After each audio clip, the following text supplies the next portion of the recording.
part of being an American Airman is accepting the responsibility that training is paramount. We train for this, and we train for that. We train for war, we train for peacetime. We train to become better at who and what we are. A premier organization with a worldwide reputation for excellence.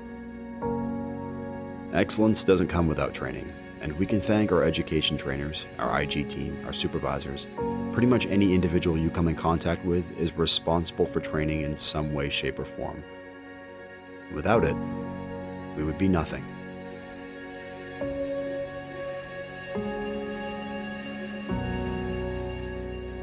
I'm Master Sergeant Andy Sinclair, and this is the MAINEiac Radio Show. Without training and readiness, we would be that guy or gal that fires an M4 at the range with the buttstock resting on their chin. But we have CADM to help us with that, and thankfully, at the 101st, and I would imagine at every other base as well, one of the biggest contributors for training is our emergency management team. Natural disasters like tornadoes or hurricanes, or man-made like chemical, biological, radiological, or nuclear incidents. These are all horrible things to think about, but they happen, and our EM specialists are pros. Not only do they train to respond to these types of things, but they train the rest of us on how to respond as well. It's kind of a big responsibility when you think about it. Big shoes to fill, but they do it. They're the best at it. Tech Sergeant Luke Marquis is one of these pros. He's a 12-year vet with 3 tours of duty under his belt, and he's here to talk to us about the world of emergency management.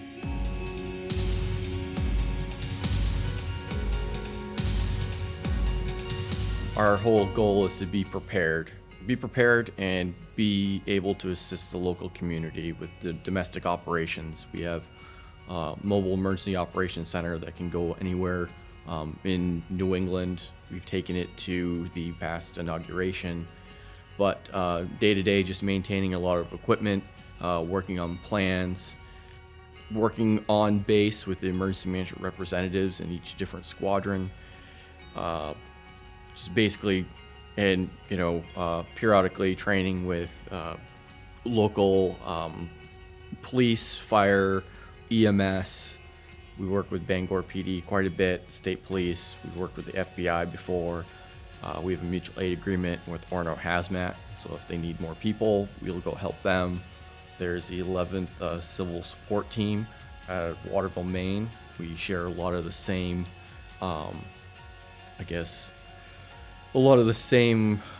attributes. We're all DoD certified hazardous technicians. We're all trained in chemical, biological, radiological, and nuclear. So we do sampling. We can presumptively identify unknown substances. That's from drugs to explosives to whatever hazmat you can think of. That's pretty wild. So you guys are like, you're kind of like, when I think of networking, I guess that'd be the best word I'd think of. Like, you guys network, you guys have a lot of partners, you work with a lot of people, you get to know a lot of people within the state of Maine. The highlight of your job on a day-to-day basis isn't what you are doing, it's more about what could happen. So your specialty is preparing for the worst, and that's when you guys thrive in. Same thing with security. They're not taking down bad guys every day, but if they had to, they will, and that's what they're there for, and that's what you guys are. Absolutely. With. That's why we, be ready. That's our thing. Be ready for whatever. If it's a man-made disaster, if it's a natural disaster, hurricanes. Basically, we prepare for the unknown. And granted, does it happen day to day? No, but when it does happen, we have a tool set that we can use and apply to make sure everything's streamlined. I mean, we're in coordination with the Maine Emergency Management Agency, MEMA. We work with the Penobscot County Emergency Management as well, like up to FEMA level stuff. So absolutely, you're correct. We have a very broad spectrum, and we talk to a lot of people, on base and off base. So I think that's a big part of the career field. Like when I think about the Guard, it's you may not necessarily be full time, and the majority of our fighting force is not full time. They're traditionals. So you take your training. That's always been the big appeal to me is you take the training you learn here, and you could apply that in the civilian sector. With you guys specifically, not only having the network ties and having the valuable skills that you guys learn in your career fields, the opportunities are vast. Not like with me, like where being a photographer or a videographer, it's probably what you're going to do somewhere on the outside. That's which is great, and I would enjoy doing that. But you have all these different agencies you could go out and work for, given the skills you learned while you were in the Guard, or still in the Guard, which is pretty cool. I always thought that was kind of neat about your guys' career field. You mentioned, I always call it the Batmobile, but you guys mentioned the Emergency Operations Center. Is that what it's called? The Mobile Emergency Operations Center. And again, I always kind of called it the Batmobile because when you walk into it, it kind of looks like you got all these cool screens and neat little gadgets and whatnot. But what is the purpose behind that thing? So the purpose behind the Mobile Emergency Operations Center is to more or less serve the community. This is not like a military specific piece of equipment. It's part of the domestic operations, a package that the National Guard Bureau has put out. So with this, we call it the MAINEiac for short. It covers all of New England. So if there's a hurricane, a flood, an ice storm, or man-made disaster, we take this trailer and we'll bring it down for the people that are responding to the emergency to work out of. So we're the stewards of it. We might not be operating out of it, but like whoever's on scene, like if you could have local fire, police, EMS, FBI, whoever is involved in that incident, we set up shop and we have a 4G package, for internet. We have satellite, internet as well. We have the ability to record stuff. We have a camera mast on the top of it. I was going to ask you if you had, with your 4G, I'd assume that was how you guys operated. But what happens, like, if a hurricane does come through and take out your 4G tower? So you guys have a satellite backup type thing? Absolutely. That's the reason. And the reason we have it is because Maine, basically more or less north of Bangor, it's very rural. There's not a lot of, basically the residents. Oh, yeah. The population goes down quite a bit. And we have an international border as well. Well, this is the only trailer in the state of Maine like this with these capabilities. There's some, I think Portland has something similar. Bangor PD has something similar, but this has a very robust ability to be able to set up shop, hand it over to the first responders or whoever's working the scene, and say, "Here you go. What do you need?" In communication, we have a communications package in there that's absolutely outstanding. Like I can have on-scene commander patch him from his cell phone to say state police on their radio, and then patch the state police to the Joint Operations Center in Augusta. That's cool. And if we wanted to really, put it out there, we could communicate to different states, different countries, so has very robust ability. So it's like the Batmobile? Yeah, more or less. Okay. So how much do you guys charge an hour for this? Like if the state police want to borrow it, or if someone needs to take it out? So essentially, we don't actually charge, but more or less, I don't know how the money works, but we're getting paid, our hourly wage, or if we're on orders or whatever, that's how that works. We do work, they put in a request for it, and if basically it goes through the right channels, gets approved.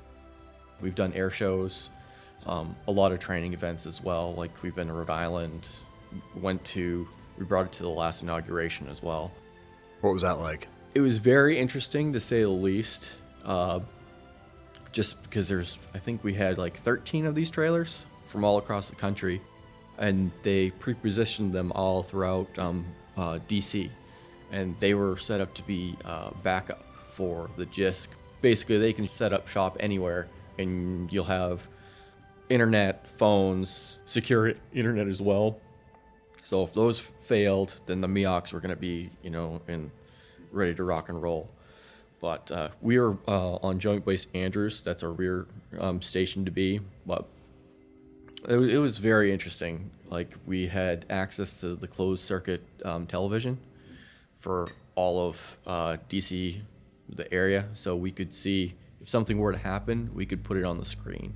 So I thought that was really cool. Yeah, that is cool. It's probably pretty rewarding too, especially, given that guard mission, but you're doing an out-of-state mission. It's different when we deploy, right? And that's as a reserve component, we'll deploy and we're no longer attached to Maine, but when you're going to DC, still stateside, and you're doing a mission outside of the state of Maine, but still within the United States, that's kind of cool. That's not usually a thing unless it's like a training thing for the rest of us. So that's pretty neat. So and all joking aside, and I do call it the Batmobile, but all joking aside, the capabilities of this thing is pretty crazy, and I've heard you talk about it. I've heard Chief McDonald talk about it. In the times that we're in right now, there's communication has never been needed more than right now. At least in my lifetime, in our lifetime, you and I are the same age, especially with the pandemic. And have you guys had any sort of response or any kind of requests or? Initially there were some requests that were kind of floating around.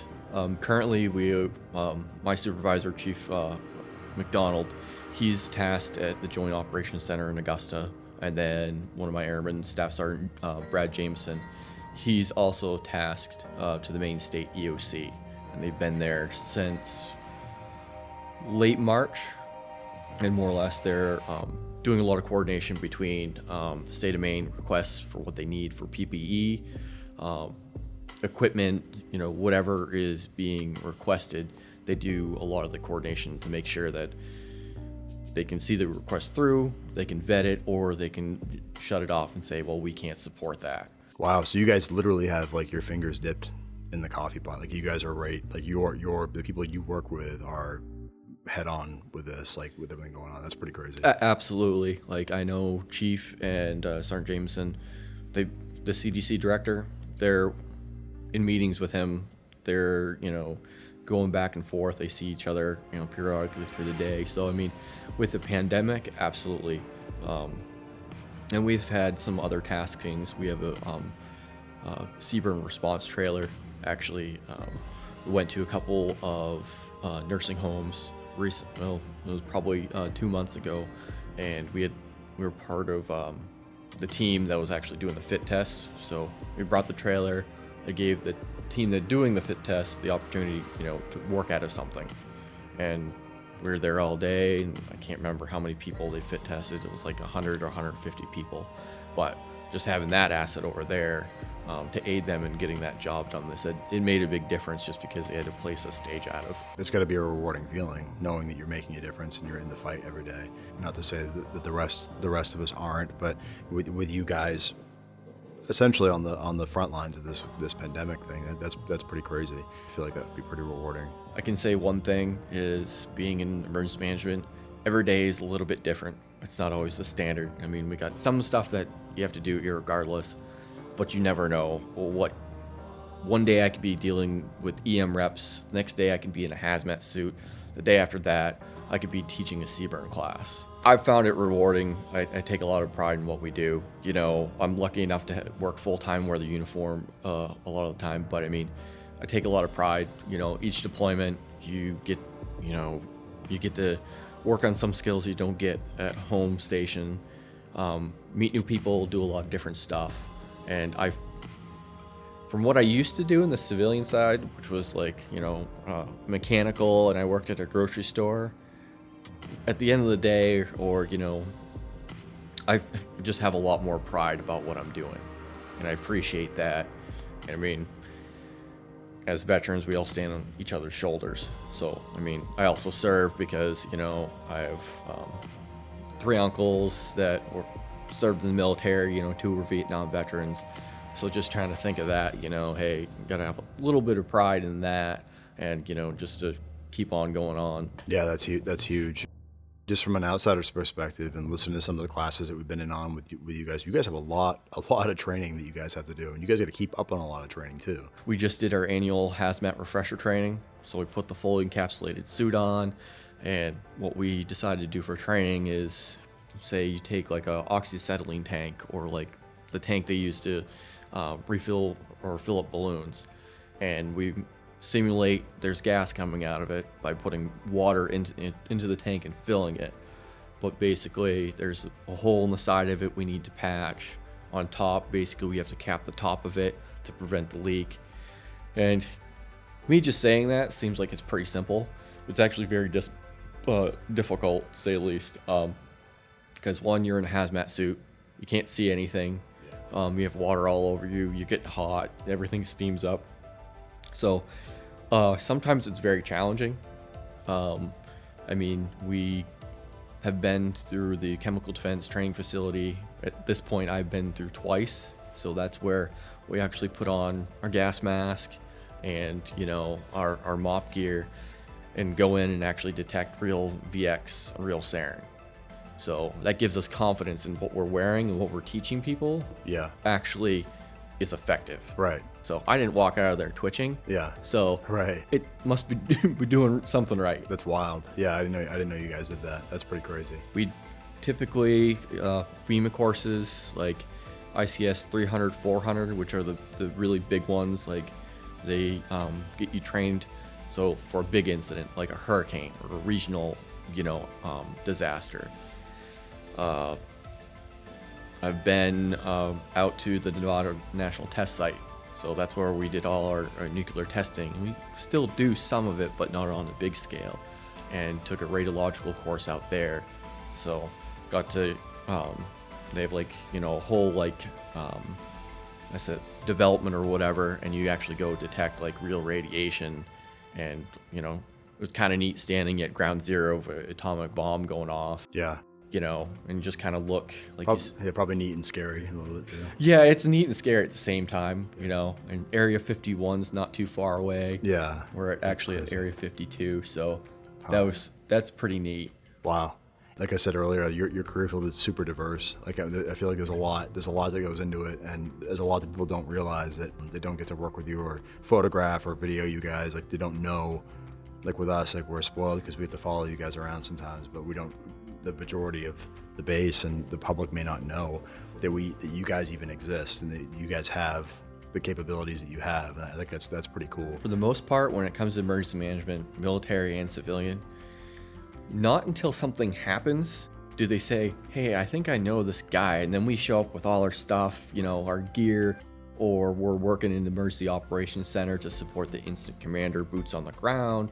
So, I mean, basically something happens. We show up and we're like, all right, we got this. And everyone's like, okay, that's great. Because I don't know what's going on. Nobody knows about the Ghostbusters until they meet the Ghostbusters. Yeah. Pretty much, yeah. That's awesome.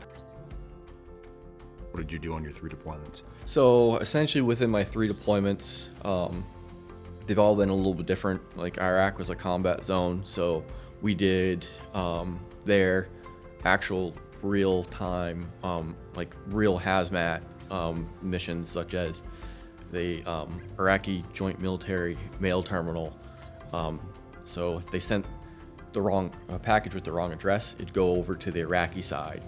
Well, then before it could be given out to the U.S. service members on the Victory Base complex, we had a bomb dog come through, and then we actually went down in hazmat suits, was checking for radiation, chemicals, all that stuff. And it was pretty unique, and it was real world. I mean, and people were depending on us to make sure that this stuff hadn't been tampered with. We also, part of our job was, if there's any indirect fire on the base, our job is to do reconnaissance routes, runner routes on the base to make sure there's no unexploded ordnance. So we'd go and make sure that the roads were clear. And then it was actually really important because everything stopped. So as soon as we get everything clear, all the specialized teams did their post-attack reconnaissance around their buildings. We'd go in and basically into the EOC say, hey, we're all clear, and then we can start generating aircraft and aircraft landing, so on and so forth. So that was a big part of it. Maintaining readiness, you know, we did a lot of training as well while we were there. Like, hey, if this happens, this is what the base populace should be doing, reviewing plans, make sure that we're operating effectively and efficiently, and just maintaining readiness. That's our biggest thing. Like, we need to be ready, make sure everyone's ready, you know, for whatever may come. Iraq, every tour has been different. Like Kuwait, it was more based on readiness. Okay, all right, we're good to go. Essentially, they had like biological sensors all periodically through the base, and they were automated. So if those popped hot, we'd go respond out to it to make sure that it, wasn't a false positive. And then if something did pop positive, basically we have to do the chain of custody, and then it gets really serious, like where they're looking into, okay, what happened on this base and why. Was it basically the bad guys trying to get one over on us, or it could be either or. So what our biggest thing is, be ready and just make sure we're prepared for whatever may come.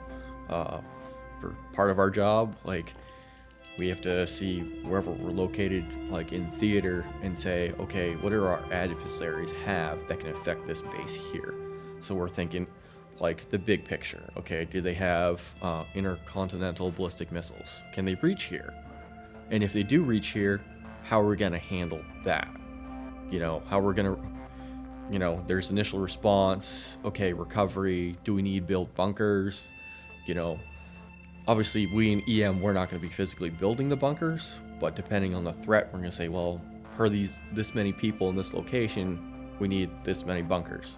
There you go. It all goes back to that networking thing. So you guys yourselves don't build them, but you know who to contact to build them.